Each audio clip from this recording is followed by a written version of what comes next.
Hello, welcome to the GAO Sports Desk. I'm Anthony Sibio with fellow guests Mr. Bailey and Mr. Meyer.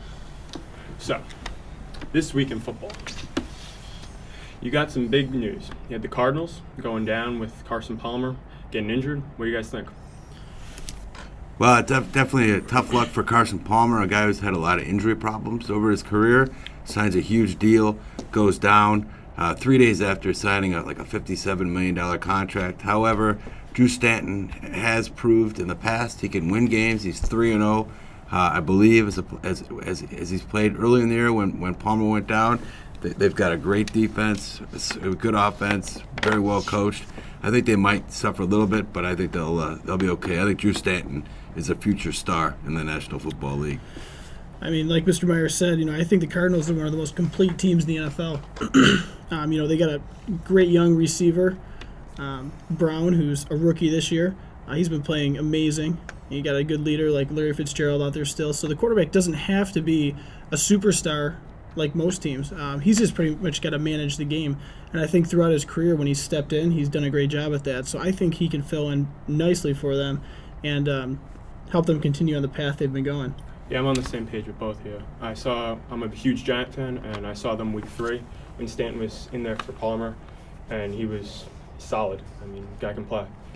And another team that's playing, I think, really well, and I think they're sort of going quietly under the radar, and I think this happens every year because I think everyone just sort of predicts it, is the Patriots. They really took out the Broncos and really, I think, laid the blueprint in the AFC how to take down the Broncos. And as well, I think another team that's going to be right there is the Cowboys. They really drafted well this year, getting what's his name? Zach Martin. And you're really seeing DeMarco Murray come into his own. Yeah, the only thing with the Cowboys is they're so dependent on the quarterback, Romo. Romo's had some pretty serious health problems, and who knows? It could be one play where he gets hit wrong or falls down wrong, and then you have Brandon Weeden, who is probably the worst quarterback in the history of the National Football League. So it's going to be really tough to win with the worst football quarterback in football history. I sense a little Browns bias there. He's awful. I think they have relied on Romo in the past quite a bit, but the last 3 years, the first pick overall that they've gone offensive lineman. You got Tyrone Smith, one of the best offensive linemen. I'd rank him number 2 to Joe Thomas in the NFL at this point. Zach Martin, as well as a great group of guys that can fill in along the line too. Those are their 2 superstars, I think, on the offensive line. And DeMarco Murray just broke Eric Dickerson's record for most consecutive 100-yard games. I think if they can be consistent and pretty much divvy up the run with the pass evenly like they've been doing, I think they have a good chance, no matter who's in there, to at least manage a storm if they play a great team like the Patriots or somebody else down the stretch in the Super Bowl. I could see them making a deep playoff run if they stay consistent. Speaking of consistency, one team that's been lacking consistency is the Seahawks, whether it's for injuries or just for lack of play. This is a team that I just see it's been up and down. Last week they played great against the Giants. Marshawn Lynch ran all over a Giant defensive line, but then they had some bad losses earlier in the year against the Rams. This has been a pattern for them. They did this even in their Super Bowl run. They had some games where it looks like they don't show up, but I want to hear your thoughts. Do you think the Seahawks made a bad move moving Percy Harvin, or do you think they'll just be fine without him? Percy Harvin is one of the more talented players in the National Football League, and he's on his 3rd team in 3 years. Sometimes you got to clean up the locker room. So often you see the Super Bowl hangover, not just for the fans, but for the teams. And they come back, you have to slot guys in different spots. The Seahawks are fortunate that their quarterback does not have a big contract number now, but they're going to have to, down the road, lock him up. So some people don't come back, people get different roles, and it's tough. I mean, after the first game of the year where they won on, was it Monday Night Football or Thursday Night Football, everyone thought, well, these guys might go undefeated. And now it's just like they play down to their competition or whatever. But they'll be there, I think. They got so much talent, but it's tough coming off success. It is. I mean, when you win the Super Bowl like that, you're going to have a bullseye on your chest. Every team's going to gun for you. You're going to get every team's best effort every week. And I think it's really unrealistic to say that success is going to carry over that long, especially in the National Football League. I mean, these guys are all pros. they're all the best of the best of their position. And, I mean, you've seen as of late, anybody can beat anybody. The Jets beat the Steelers last week. I don't think anybody saw that coming, even the biggest Browns fan to my left here. So, it really is. It's how you game plan every week, and I think the Seahawks are getting everybody's best shot. Do you think any team has really put themselves as the team in the NFL yet this year? Anyone saying, we're the team to beat, come and get us? I think it's been up and down. It's funny how this year has just been ups and downs. I mean, Seattle was red hot. Then the offensive line for New England got in trouble, and everyone thought, the Patriots are done. Belichick's not that good a coach. Brady is over the hill, and they've gone on a historic run. The Broncos have been up and down. The Seahawks, the 49ers are getting back into it. I think NFL, the salary cap and thing encourages parity, and I think they have a lot of parity, but good parity. I mean, a lot of good football teams. Speaking on the salary cap, we're gonna switch over here to one guy that I think is using the salary cap to his advantage, is LeBron James, signing a 2-year deal with Cleveland. And there's some reasons why I'm going after LeBron here. He signed a 2-year deal with the Cavs over the offseason. If you're not living under a rock, I think almost everybody heard that. And he signed a 2-year deal, brought in Kevin Love through a trade, had Kyrie Irving locked up for a long time. Then they bring in a very interesting overseas coach in David Blatt. We talked about this earlier before we started recording, that Blatt has won a lot over in Europe, and my view is he has a very short period of time to win with this team, because I don't think Love will stick around if he sees that this coach is inadequate or LeBron and Kyrie cannot work together. And I also see that LeBron, as much as he's a great player, I think he's going to go down as one of the top.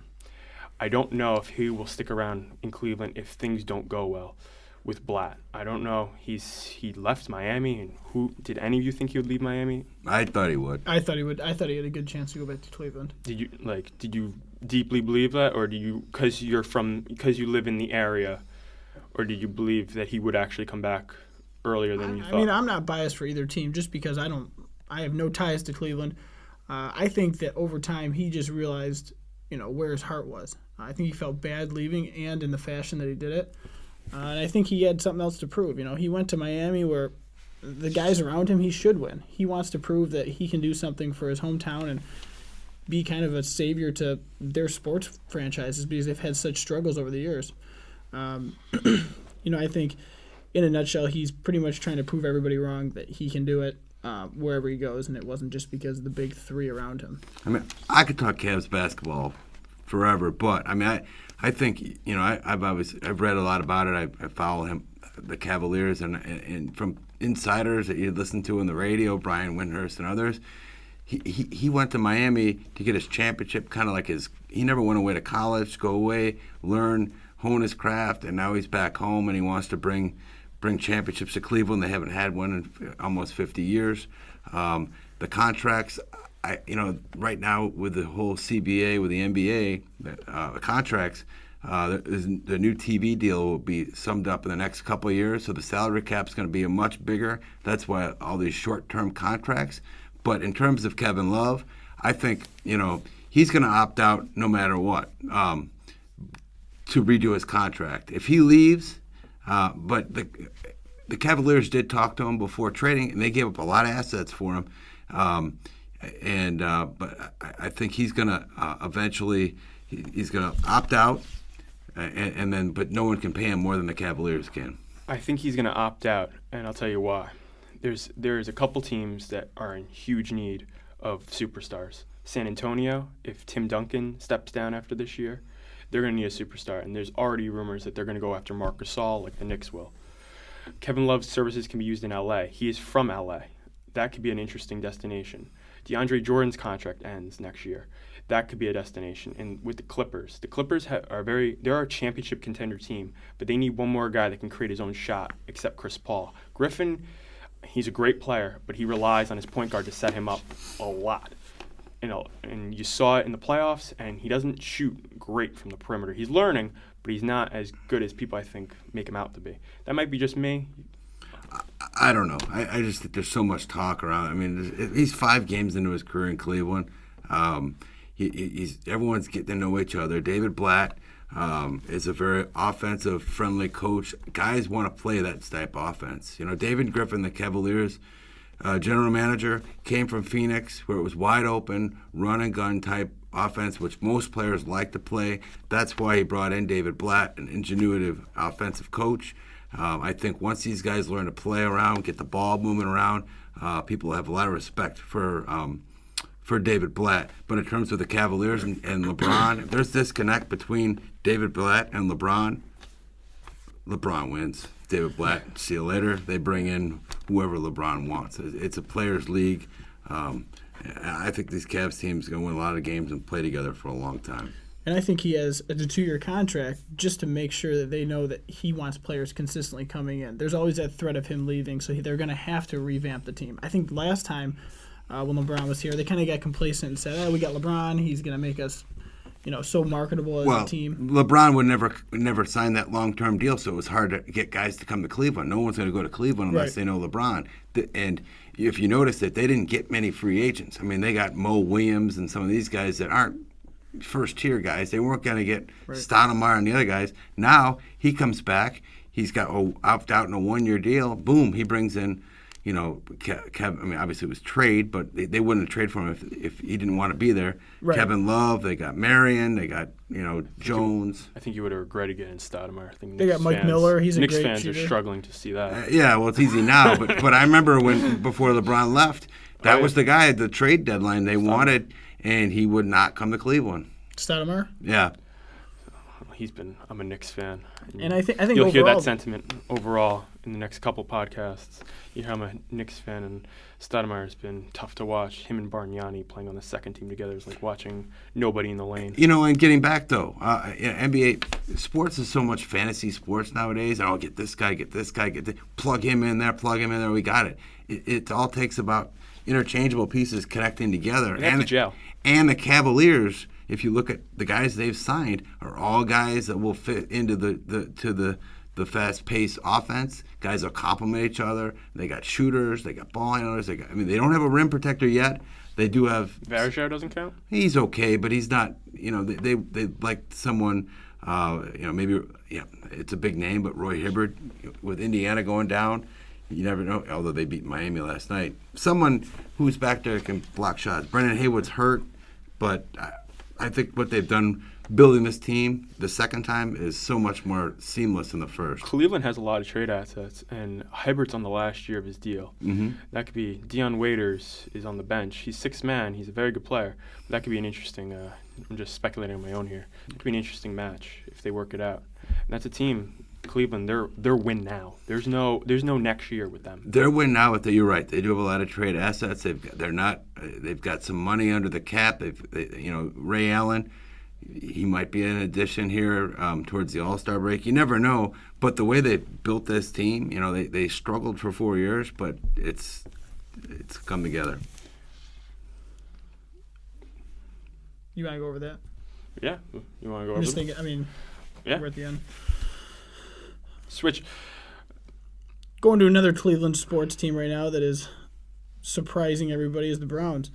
We got one of the biggest Browns fan, maybe the biggest football fan I know here with us. I think he knows the most about football that I've ever known anybody to know about football. So just get your view on, what do you think of the Browns so far and where they're going to be heading in the future? Well, it's definitely been a fun year. They obviously got a lot like the Cavaliers before getting LeBron, lots of young players, but bringing in Mike Pettin, former Bills defensive coordinator, he's really brought a hard-nosed feel to the team. They brought in some key veterans to mix with the youth, with Carlos Dansby and Dante Whitner and Brian Hoyer, who's had success as a backup under Bill Belichick and Tom Brady. It's a fun team to watch, but you just never know. I mean, they look great but like the NFL we were talking earlier, you can go out and, I was at the game a couple weeks ago. They dominated Pittsburgh. You're thinking, hey, we're back, baby. This is it. This is like the 80s. And then they go to Jacksonville and struggle getting first downs. Last week they won a dominating performance at Cincinnati. This week they've got Houston at home. with Ryan Mallett, the unknown quarterback. Who knows? But the one thing that's tough for the Browns is the AFC North. I mean, every team is over 500 right now, and it's a team that just beat each other up. They've got 2 more conference games. Yep. Or no, 3. 2. They play Cincinnati and Baltimore one more time. Yep. You play them back to back at the end. Yeah, at Baltimore and at Cincinnati December 14th at home. But it's so much more fun being relevant in November. The Browns team, I find that a very interesting team. I think they have a real shot. Their defense has impressed me this year. I didn't know a whole lot about their defense. There's no except Hayden and a couple other guys. I didn't know a whole lot. And really, a lot of their draw this year was Manziel, because everyone thought Hoyer was going to eventually just drop off the map. Well, going into the season, everyone's like, boy, their defense is really tough, because they had a really good defense last year under Dick Duran. And then they were like, but their offense isn't going to be able to score. Well, what happened was they started the season, and Hoyer went crazy. They're scoring points everywhere, and they couldn't stop the run. They couldn't stop they were just brutal. Now guys are starting to work in the scheme. The defense is starting to work together. And the wild card where the Browns are, they lost Alex Mack, a Pro Bowl center. It took him time, and he won't be replaced, but they just need someone serviceable there. They've had Jordan Cameron, Pro Bowler, going through some concussion problems. He's out 2 weeks, might not play this weekend. And Josh Gordon, a week from next Monday, he will be on the active roster. So boom, Browns are 6-3. Good Lord willing, 7-3 this weekend, and then you're going to get 2 All-Pros back for this that will be fresh for the stretch drive. I'm excited. I think the Browns can get some help. I think from a place you don't think they will is Manziel. Manziel can bring you back some extra draft picks if you need it this year. It'll be, Brian Hoyer is a free agent at the end of the year. They'll lock him up. I'm hoping they lock him up. He's in it. But, you need 2 quarterbacks in the NFL. I mean, they're going against J.J. Watt this weekend. You never know. So this next guy up, you got to be ready. It's not like in the old days where if you draft a quarterback in the first round, you were married to the guy for 7 years because you put out a 30 or cap or a large amount to your cap. He was the 22nd pick in the draft, so he's not getting paid a ton. So you can keep him on the back burner. I mean, Aaron Rodgers was drafted, I think, in the same spot by the Packers when they had Favre. He sat 3-4 years, and now he's arguably the most effective quarterback in the league. The reason why I say Manziel is an idea to trade is he draws a lot of attention. He draws a lot of attention like Tebow used to. And I think that's one of the reasons I think you might consider moving him more than another backup quarterback. I feel like if he gets in there, if Horsey unfortunately went down, he might draw too much attention and cause a quarterback controversy like what happened in New York with the Jets. I think he's too erratic. Yeah, He plays a college-style game, just like RG3. In the highlights with RG3, they show him running out to his left and throwing all the way across his body to the right side of the end zone. Slammed. And it looks great on film. It looks like, wow, this guy can make a play. But I think Manziel's play is too reckless in the NFL. Brian Hoyer plays the exact way. And Michigan State's offense is a pro-style offense. Am I right? I mean, you're a big Michigan State fan, too. I think that's why they've had such success. Michigan or Michigan State? Michigan State. Okay. Yeah, Michigan State right now has 3 quarterbacks in the NFL. They've got a guy, Connor Cook, that hopefully won't go this year, but could be a high draft pick. And he'll be the best out of all of them, I think, if you look at it. I probably think so. But I'm not a Manziel guy. I think, especially for the AFC North, going into Pittsburgh, going into Baltimore, going into Cincinnati, he's a little, I don't know, not getting off that tire. I don't know what kind of value you get for him, but right now I say just let it play its course out and just go to practice and get better every day. Going back to the Browns' lack of experience, you think going down the stretch, let's say they have a run where they win a couple more games. Do you think their lack of experience hurts them because they don't know what it's like to be there, or do you think it helps them that they're hungry and they don't want to lose something that they've never had before? Well, I don't think that's a good question. I think both. I think the veterans they brought in will help them. I think Hoyer, who was never a Super Bowl winning quarterback, he did get to watch Tom Brady. If you noticed that last week in the game, rookie running back Terrence West scores a touchdown, and he's doing a little dance to the camera. Who pulls him back? Brian Hoyer says, "Come on, we got work to do." And you got a coach who's a no-nonsense guy that, what Mike Pettin has done this year, and I listened to his press conference. He's unbelievable, just a great coach. I a lot of my Bills fans around here that were like, "Oh, you're gonna get Pettine." I'm like, everyone wants a big name. Everyone wants a big name. He's everything Cleveland Browns football has been about. Not since '99, but throughout the years. He's tough.